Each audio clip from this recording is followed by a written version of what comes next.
Hello Weaver, नमस्कार। आज के वीडियो में हम लोग डिस्कस करेंगे कि बिहार सिविल कोर्ट की प्यून की सैलरी क्या होती है, क्योंकि हमने already Bihar clerk, court reader और स्टेनोग्राफर की सैलरी की एक वीडियो बनाई थी। तो इसमें बहुत सारे दोस्तों का कमेंट था कि आपने प्यून को छोड़ दिया है। तो मैंने कहा था कि प्यून का मैं एक सेपरेट वीडियो बनाकर और आपको समझाऊंगा कि बिहार सिविल कोर्ट में प्यून की सैलरी क्या होती है। तो दोस्तों, आज का वीडियो आपके लिए है।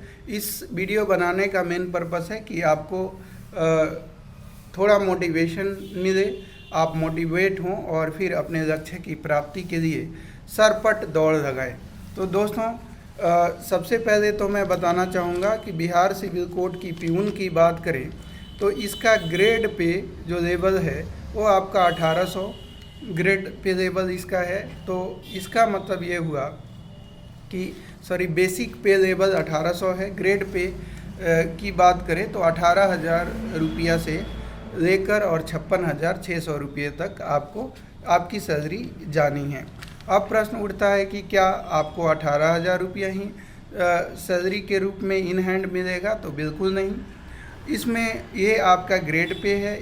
इस 18,000 रुपया में आप डीए यानी जो महंगाई भत्ता होती है वो आपकी जुड़ेगी और वो लगभग 6,120 रुपया आपका बनता है। तो आज के अकॉर्डिंग जब आप ज्वाइनिंग करेंगे तो पॉसिबल है कि वो अभी 34% जो है डीए मिल रहा है। हो सकता है कि आपके ज्वाइनिंग तक वो और बढ़ जाए, लेकिन कम से कम आप मान के चलिए कि डीए जो है आज की स्थिति में भी आपकी महंगाई भत्ता आपको मिलती है तो 6,120 रुपया आपको डीए मिलेगा। यानी 18,000 वो हो जाएगा, 6,120 रुपया वो हो जाएगा। साथ ही साथ आपको एचआरए मिलता है, हाउस रेंट अलाउंस मिलती है। और ये दो इसके स्लैब हैं। अच्छे अगर बड़े शहरों में हैं तो आपको ज़्यादा हाउस रेंट अलाउंस मिलता है और छोटे शहरों में हैं तो आपको कम हाउस रेंट अलाउंस मिलता है। बड़े शहरों के लिए 8% और छोटे शहरों के लिए 4% और मेट्रोपॉलिटन जो सिटी होते हैं उनके लिए 16%। तो इस तरह के कुछ स्लैब्स हैं, लेकिन बिहार में 16% नहीं मिलता, 4% और 8% दो ही कैटेगरीज में आपको एचआरए मिलता है। तो आपकी ज्वाइनिंग अगर कोई बड़े शहर में होगी तो आपको 8% मिलेगा एचआरए और छोटे शहर में होगी तो 4% मिलेगा। यानी एचआरए जो होगी वो लगभग 1,440 रुपया छोटे शहरों के लिए और बड़े शहरों के लिए 2,880 रुपया के आसपास बड़े शहरों में आपको जो है एचआरए के रूप में मिलेगा। साथ ही साथ जब मेडिकल अलाउंस की बात करें तो हर महीने आपको मेडिकल अलाउंस के रूप में 1,000 रुपया आपको मिलता है।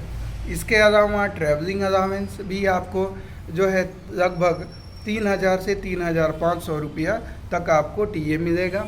यानी टोटल आप अपने बेसिक जो ग्रेड पे आपकी जो सैलरी होगी उसको जोड़ें और महंगाई भत्ता को जोड़ें, एचआरए को जोड़ें और मेडिकल अलाउंस और ट्रैवलिंग अलाउंस सबको आप जोड़ेंगे तो लगभग 30,000 के आसपास आपकी सैलरी बननी है।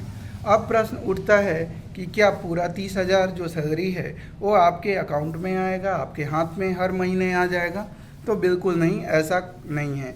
उसमें क्या होता है कि एनपीएस नेशनल पेंशन स्कीम के तहत जो होगा आपका जो ग्रेड पे 18,000 और महंगाई भत्ता 6,120 यानी 24,120 रुपया जो था उसका 10% जो है वो आपके एनपीएस अकाउंट खुलता है और उसके अंदर वो डिपॉजिट जमा किया जाता है।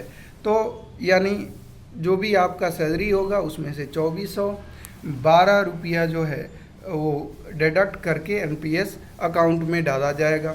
साथ ही साथ हम बात करें सरकार क्या करती है कि जो भी आपका हम बात करें ग्रेड पे की, और ग्रेड पे के साथ जो महंगाई भत्ता है उनको जोड़ें तो जो आपकी सैलरी बनती है उसका 14% सरकार अपने से आपके एनपीएस अकाउंट में डालती है। तो लगभग 24,120 रुपया महंगाई भत्ता के साथ आपका जो सैलरी बनता है उसका 2412 रुपया आप डालते हैं अपने अकाउंट में, कट जाता है ऑटोमेटिक आपके सैलरी से, और सरकार जो है लगभग 3376 रुपया के आसपास सरकार डालती है आपके अकाउंट में। तो इस तरह से एनपीएस जो अकाउंट होता है उसमें 5788 रुपया हर महीने आपका जमा होता है, और जब आप रिटायर करते हैं तो वहीं पेंशन के रूप में आपको मिलता है। तो दोस्तों ये बेसिक हमने जानकारी दी। टोटल सैलरी जो काट छांट के अगर हम बात करें तो आपको लगभग 27,148 रुपया अगर आप छोटे शहरों में पोस्टेड हैं तो, और बड़े शहरों में हैं तो 28,588 रुपया कम से कम आप ये मान के चलिए कि आपके हाथ में हर महीने आना ही आना है। तो आप समझ सकते हैं कि कितनी अच्छी जॉब है और कितनी अच्छी सैलरी है। नाम के लिए प्यून है, लेकिन आप सैलरी देखेंगे तो बेहतरीन एक सैलरी है। और साथ ही साथ दोस्तों आपको पता होगा कि इसके अलावा जैसे समय जैसे जैसे बढ़ रहा है, महंगाई बढ़ती जा रही है, आपकी सैलरी रुकने वाली नहीं है, वो आगे एक्सटेंड होती रहेगी। तो इसलिए अगर वाकई में ये सैलरी आप पाना चाहते हैं तो आपको जो है मेहनत करनी है, जी जान लगानी है।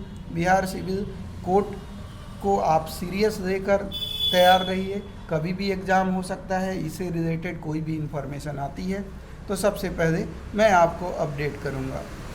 धन्यवाद।